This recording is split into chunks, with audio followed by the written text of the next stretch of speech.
जरांगे पाटलांनी संजय बनसोडे नामदार यांना थेट फोन केला आणि त्यांनी औसा येथे जाऊन खाडगे या उपोषणकर्त्याची भेट घेऊन त्यांची मनधरणी करण्याचा, समजावून सांगण्याचा प्रयत्न केला.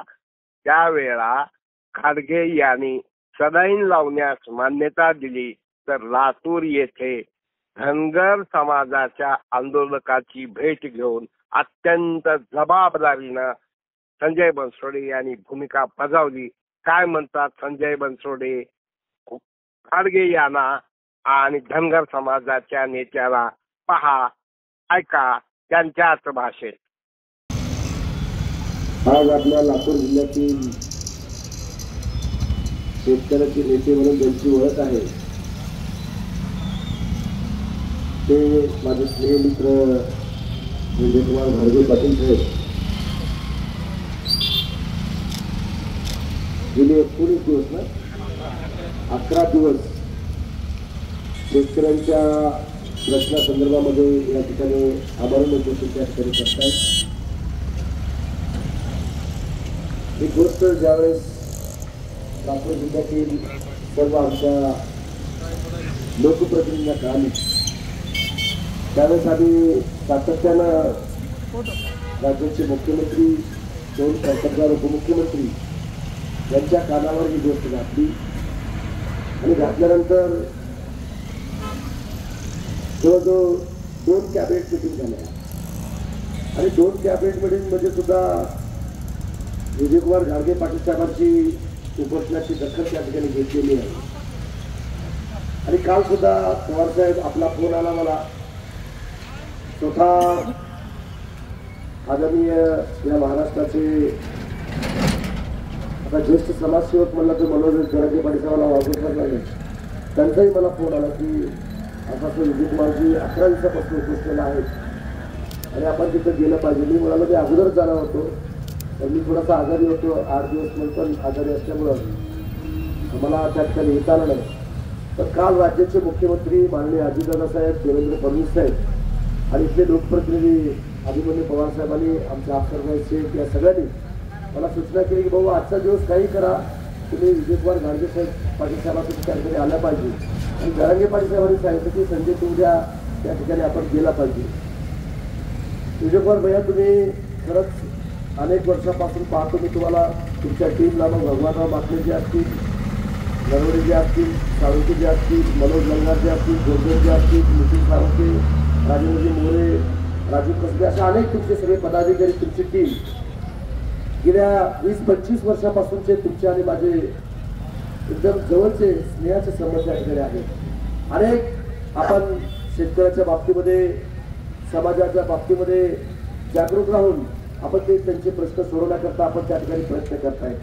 आता जसं म्हणाले की मराठ्यांचा कराटे सूर्य, छावा संघटनेचे प्रमुख अण्णासाहेब जावळे पाटलांना सुद्धा मी औषध देऊन त्यांना अभिवादन केलंच पाहिजे म्हणून त्यांना सुद्धा मी त्या ठिकाणी अभिवादन करतो. त्यांच्या तालमीमध्ये आपण सगळेजण आपण वाढलेले आहोत, त्यांच्या सहकार्य म्हणून आपण त्या ठिकाणी काम केले आहोत. मी सुद्धा अनेक तुमच्या आंदोलनाला, मग नांदेडचा असेल, परभणीचा असेल, लातूरचा असेल, तर अनेक आंदोलनाला त्यावेळेस त्याच्यामध्ये सहभाग घेऊन तुमच्या जे काही मागण्या होत्या त्याला सुद्धा आपण पुढे नेण्याचं काम आपण त्या ठिकाणी केलेलं होतं. पण आजच्या शेतकऱ्याच्या सोयाबीनला आपण 8,500 रुपये प्रति क्विंटल भाव द्यावा आणि शेतकऱ्यांची सरसकट कर्जमाफी करण्यात यावी या मागणीसाठी आपण आमरण उपोषण त्या ठिकाणी करताय. या विषयावरती या भागाचे कर्तव्यदक्ष आणि लोकप्रिय आमदारांनी सविस्तर असं माहिती तुम्हाला त्या ठिकाणी दिली. पण मागणे साहेब, तुम्हाला माहिती आहे मी सामान्य कार्यकर्ता ते आज कॅबिनेटमध्ये झाले. कार्यकर्त्याची व्यथा, शेतकऱ्याचे प्रश्न, कामगाराचे प्रश्न, कष्टकऱ्यांचे प्रश्न, सामान्याचे प्रश्न, सगळ्यांचे प्रश्न मला माहिती आहे.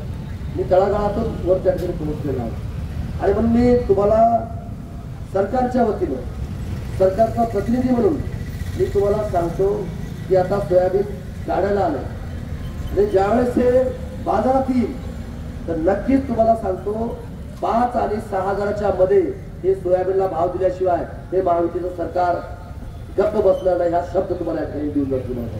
कालही धनंजय मुंडे साहेबांनी तुम्हाला तेच गोष्ट सांगितली असेल. माझी काय त्यांच्याशी चर्चा त्या ठिकाणी झाल्या. जाधवसाहेब आपला विषय आपण काल चर्चेला घेतला की आम्ही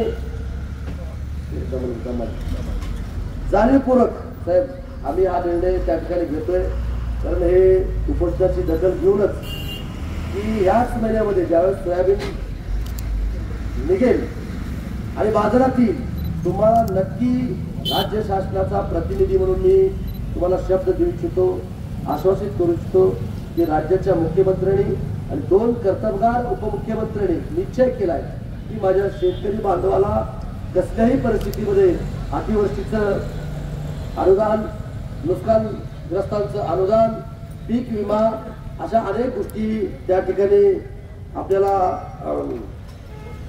शेतकऱ्याला मदत करून त्यांना न्याय देण्याचं काम आपल्याला त्या ठिकाणी आपल्याला करायचं आहे.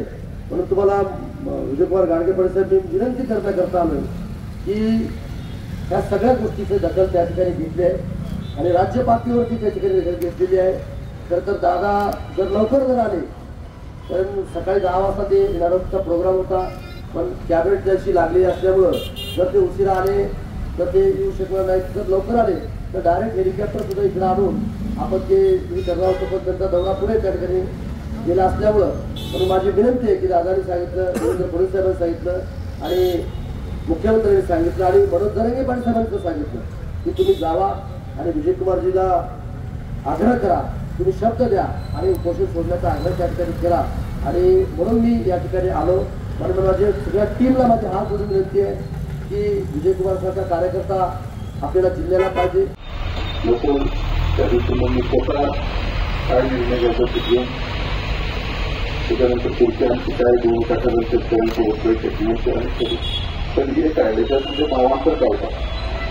मी त्या दिवशी मी सांगितलं आणि साहेबांनी सुद्धा मान्य केलं आमदार साहेबांनी की भावांतर कायद्याचा जो विषय आहे तो मी कृषीमंत्री मुख्यमंत्र्यांसोबत चर्चा करतो.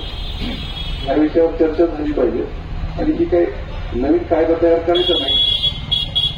तुम्हाला 2014ला माननीय देवेंद्र फडणवीस साहेब मुख्यमंत्री हे आता आढळून किंवा ते आंदोलन कुणाच्या राजकीय विरोधात किंवा कुणाच्या पोटासाठी करत नाही, प्रत्येक आंदोलन शेतकऱ्यांच्या फायद्यासाठी निवड असेल.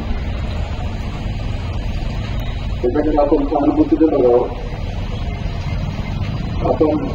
आपण जे सोमवारपर्यंत आपली वाट बघतो आणि सोमवारपर्यंत आपली वाट बघतो